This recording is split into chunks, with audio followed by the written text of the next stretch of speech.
Hello Harshil, welcome to today's lesson on adding and subtracting decimals. So the keywords that you need to know for today are round, decimal, addition, subtraction and zero.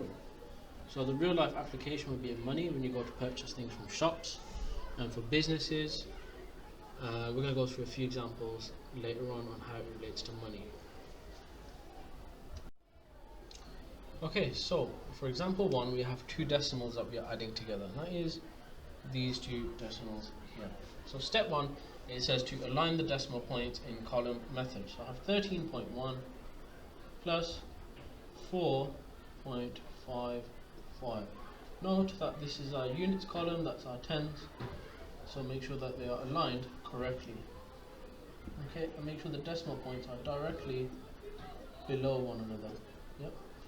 Okay, step 2, it says fill in any gaps with zeros. So we see here that we have a decimal with two values after the decimal point, and this one on the left hand side, 13.1, only has one value after the decimal point. So what I'm going to do here is I'm going to replace this one here with a 0. I need to fill in all the gaps. Yeah.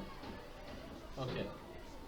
So I'm going to draw a line here. We're going to add them up in column method. So we're going to add them going downwards. Okay. So 0 plus 5 gives me 5. Now in this column here, 1 plus 5 gives me 6. Now don't forget we have decimal points here, so they need to go directly below, and it's going to go there. And now 3 plus 4 gives me 7. And 1 plus 0, that should be a 0 there, give me 1. So adding these two decimals together we get 17.65. Okay, can you please have a go at this question on a piece of paper or on a mini whiteboard? Make sure you follow all the steps and then come back and I'll go through it myself. Okay, welcome back. So 1.45 plus 3.21. Don't forget, in the first slide I did say that you're going to be using money, so this is a nice example on how we add decimals in real life. Yeah, bread and eggs. So I'm going to add up the columns. So 5 plus 1 is 6. 4 plus 2 also gives me 6. And don't forget the decimal point directly below. 3 plus 1 gives me 4. So that's £4.66. Okay, can you please have a go at this one now? And when you're finished, come back and I'll go through it myself. Okay, welcome back.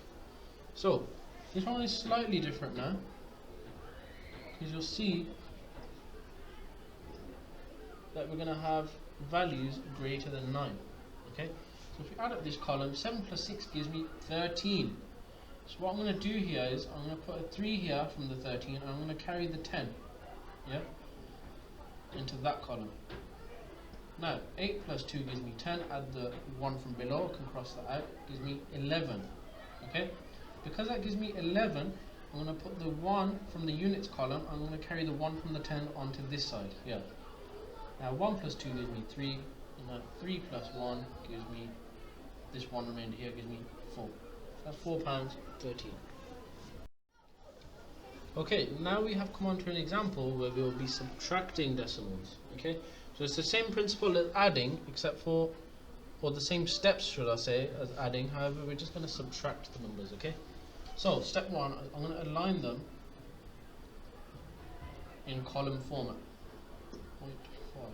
Okay, now step 2 is we need to fill in any gaps with zeros. So seeing as this one here 12.27 is to 2 decimal places, I need to make sure this one here is also to 2 decimal places. So I'm just going to fill it in with a 0.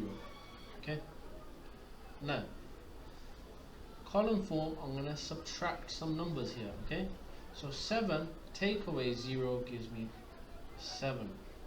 Okay, now if we go to the next column here, 2 take away 5, that will give me a negative number, so that won't work. What I need to do is I need to take away 1 from the units column, so that 2 becomes a 1, and I'm going to carry, that becomes a 1, and I'm going to carry 1 over here. So 12 take away 5 is 7.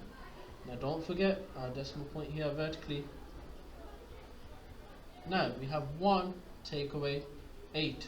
Again, that will give us a negative number. So I'm going to take away 1 from the tens column, which gives us 0, and I'm going to bring a 1 over here. So we have 11.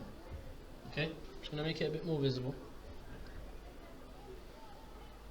We now have an 11. So 11 take away 8 in this column will give me 3. So we have 3.77. Okay.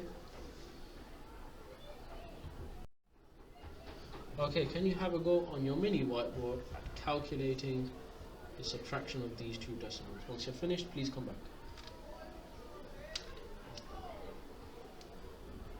Okay, welcome back. So 7.8 take away 5.29 is 2.51. Okay, 2.51. Okay, can you please have a go at this mini whiteboard question, and once you're finished, please come back. Okay, welcome back. The answer to this one is 16.51. Okay, we have now come on to the main task. So what I would like you to do is, I would like you to do 4 from, let me just get this right. I would like you to choose 4 from here, from the red section, and I would like you to choose 4 from green. Okay, 4 from green. Once you have finished, please take a picture of your solutions and upload them onto class charts. If you have any questions, please message me on class charts and I can help you with that. Good luck.